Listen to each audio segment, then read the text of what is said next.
Bonjour et bienvenue dans l'atelier du Papercraft. On retourne dans les vidéos un peu plus classiques de Papercraft en ce dimanche 27 décembre où je vais quelque part moi aussi vous offrir un petit cadeau. Ça fait maintenant un peu plus d'1 an que je travaille dessus, je suis super content de pouvoir vous présenter un des Papercraft les plus aboutis et un des plus grands. Alors oui, un des plus grands parce que j'ai fait une épée de 2 mètres, là il fait que 1,30 m, mais techniquement il est un peu plus compliqué. Beaucoup plus compliqué puisqu'il ne s'agit pas d'une épée, mais d'un personnage humanoïde. Et je vous présente Zidane Tribal.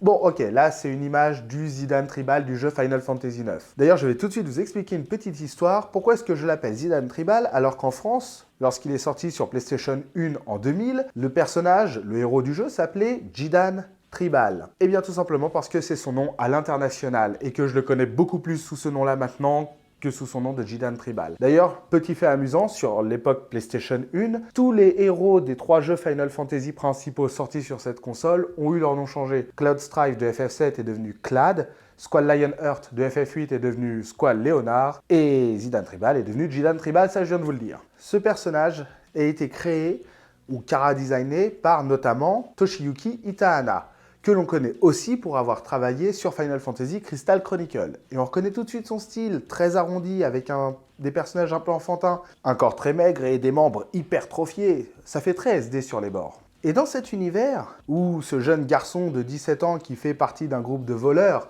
va un jour kidnapper la princesse du château Alexandrie, et ensemble ils vont sauver le monde. Oui, c'est un très gros résumé, mais si vous avez l'occasion, faites ce jeu, d'autant plus qu'il est disponible sur Steam et qu'il y a un mode qui s'appelle le mode Moguri qui rend le jeu super beau. Donc vous n'avez aucune excuse, faites ce jeu parce qu'il claque sa maman. Donc dans ce jeu, disais-je, tout l'univers est fait de cette manière, ce qui fait que tout est cohérent. Et quand on regarde ce caractère taillis, eh bien on se rend compte que tous les personnages ont à peu près le même style, la même forme, et ça passe. Et si je vous dis que là, Zidane fait 1,75 m, bon, Tarasque, lui, fait 2,25 m, quelque part, oui, ça fait partie de cet univers. Alors pourquoi est-ce que je viens de vous dire qu'il fait 1,75 m alors que j'ai écrit dans le titre Life Size 1,30 m? Eh bien la raison, elle est toute simple. Comme je vous l'ai dit, Toshiyuki Itahana a ce style très propre à lui. Or, le modèle 3D que j'ai récupéré, le Papercraft qui en découle, ne viennent pas de Final Fantasy IX, mais de Final Fantasy Dissidia sorti sur PSP en 2008 et en 2011. Et il s'avère qu'en 2010, j'avais déjà extrait les fichiers 3D et j'avais déjà envie de faire ce Papercraft-là depuis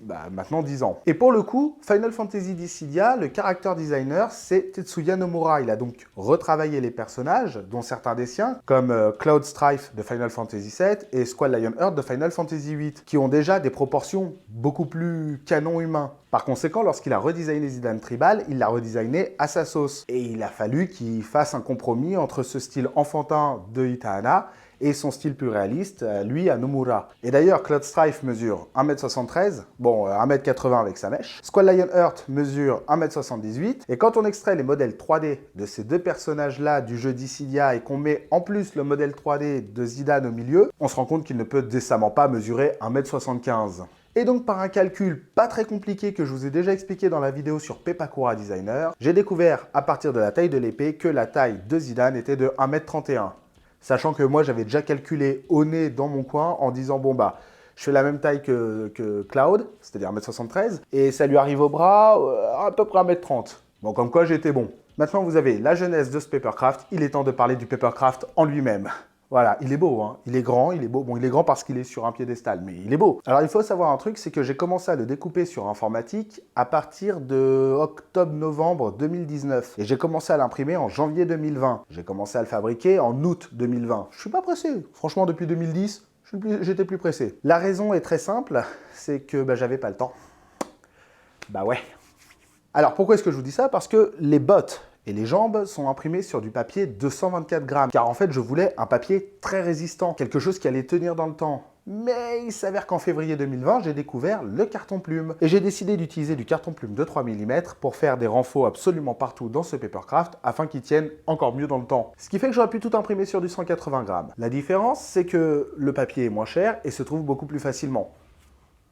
C'est tout. Non, il y a pas d'autre raison. Donc comme je vous l'ai dit, les bottes et les jambes sont imprimées sur du papier 224 grammes et il y a des aimants partout pour pouvoir le fractionner et le transporter et le ranger beaucoup plus facilement. Il y a donc des aimants dans la semelle des bottes et en haut des bottes et au mollet des jambes. Vous en avez aussi dans la queue qui elle est faite en 125 grammes pour être beaucoup plus léger et possède aussi des renforts au niveau de ses jointures. Ce qui fait que ça se maintient beaucoup plus facilement et ça ne va pas s'affaisser et surtout c'est que ça va rester éloigné du corps. Donc la queue est faite en 125 grammes parce que je voulais quelque chose de léger pour les aimants, mais ce sont des aimants en néodymium et ils sont costauds. Même à travers des couches de papier, ils s'aimantent bien les deux. Il y a 4 aimants qui sont situés à la séparation taille-buste, donc 8 aimants en tout, puisqu'il y en a de chaque côté. Et le haut du buste, d'ailleurs, ainsi que les bras, sont faits en 180 grammes. Il n'y a qu'un seul renfort au milieu, mais les bras, il faut que je vous dise un truc. Comme ils sont aimantés, j'ai fait une petite erreur sur le bras gauche qui était le premier bras fait. J'ai d'abord mis les aimants sur des feuilles en 224 grammes qui ont la forme des ouvertures de la séparation, là où il n'y a plus de languette en réalité. J'ai fait une nouvelle pièce. Et donc à cet endroit-là, j'ai mis des aimants sur les deux côtés gauche. Puis ensuite, j'ai commencé à faire le bras gauche. Ce qui fait que lorsque j'ai rajouté les pièces du bras gauche, j'ai déformé ma plaque et j'ai une légère ouverture de 3 mm qui se trouve juste ici. Rien de bien grave, je vous rassure, c'est pas non plus un trou béant, mais ça a été corrigé de l'autre côté puisque cette fois-ci, de l'autre côté, j'ai d'abord commencé à faire quelques pièces du bras et ensuite, je suis venu placer mes aimants, ce qui fait que ça a remodifié le papier et ça l'a bien placé en fonction des aimants et en fonction des possibles ouvertures qu'il pouvait y avoir. J'aurais très bien pu aussi tout faire d'une seule pièce. Pour la tête, il y a 2 aimants dans le cou à nouveau et la tête, elle a subi quelques petites opérations. À la base, je l'avais faite entièrement en 124 grammes parce que je voulais quelque chose de très organique, de très fluide et de beaucoup moins épais au niveau du visage. Le seul problème, c'est que les cheveux étaient beaucoup trop fins. Et un jour, la tête est tombée, le carton-plume a transpercé les cheveux, ce qui fait que c'était complètement déchiré et irrattrapable. Je me suis donc dit, c'était une connerie de les avoir fait en 125 grammes, je les ai donc refaits en 180 grammes et c'est beaucoup mieux. Tout aurait pu être fait en 180 grammes, mis à part quand même la queue et le visage, que si c'était à refaire, je le referais quand même en 125 grammes. Au niveau de l'équipement, c'est-à-dire le loup, le froufrou, le holster, la poche, je ne sais pas trop ce que c'est, les ceintures, les épées, tout est en 180 grammes. Pour les épées, j'ai utilisé du carton-plume au niveau de la garde, là où la lame se colle, pour éviter qu'avec la gravité, telle que c'est placé, la garde ne se déforme. Comme ça, la garde meurt, mais ne se rend pas. Parlons vite fait d'un petit truc, c'est que j'ai mis 30 heures pour faire entièrement ce papercraft. Hors des 40 heures qui m'ont été utiles sur informatique pour retravailler, redesigner, redécouper, créer tous les renforts et modifier la main.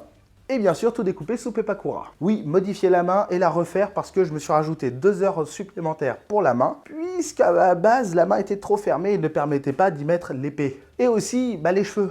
J'ai dû les refaire, donc ça m'a rajouté 5 heures supplémentaires. Ce qui fait que pour ce modèle-là, j'ai un total de 37 heures de travail sur ce papercraft. Et 37 heures, pour une statuette de cette taille-là, c'est pas si cher payé en termes de temps.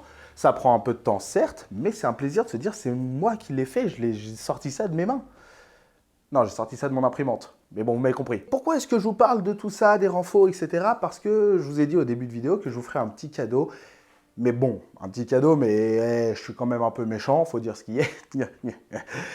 J'ai décidé de vous donner tous les fichiers pour pouvoir le faire vous-même, chez vous, ce papercraft de taille 1,30 m. Mais en plus, parce que je suis un gars encore sympa, j'ai décidé de vous donner tous les fichiers Pepakura libres, c'est-à-dire qu'ils ne seront pas verrouillés, vous pourrez les modifier à votre volonté, que ce soit la position des languettes, le placement des objets, la dimension totale du papercraft, tout ça vous pourrez faire à votre guise. Seulement, il n'est pas encore disponible au moment où je tourne et au moment où cette vidéo est sortie au début, c'est-à-dire le 27 décembre. Dans les prochaines vidéos, il y aura des speedcraft de ce papercraft. 4 en tout, donc les jambes, les pieds et la queue, le buste, les bras, la tête et les équipements. Et à chaque vidéo speedcraft, vous aurez une partie du téléchargement. Donc dans les 4 vidéos, vous aurez toutes les pièces, un peu comme les collections qu'on peut acheter en librairie. Ah, dernière petite information, sous le cadre de cette vidéo, il y a un bouton rouge. Si vous cliquez dessus, ça va vous ouvrir les portes merveilleuses, c'est celui du papercraft. On est bientôt 200 sur la chaîne et moi ça me fait super plaisir parce que vous venez et c'est agréable et puis on passe du bon temps et puis je vous fais découvrir des papercraft d'1,30 m et je vais vous faire d'autres papercraft. J'ai changé un petit peu le style que j'ai fait là toute cette année. J'ai essayé de trouver une identité un peu plus propre à la chaîne et voilà. Et donc tous les papercraft que moi je ferai, je vous les mettrai à disposition au fur et à mesure. Tous les papercraft que j'aurai trouvé sur internet, je vous en ferai des reviews directement. pour vous expliquer où est-ce que j'ai eu du mal pour que vous, ça vous soit plus simple à fabriquer derrière. Donc comme je vous l'ai dit, rendez-vous dans les semaines à venir pour pouvoir le télécharger si vous souhaitez le faire.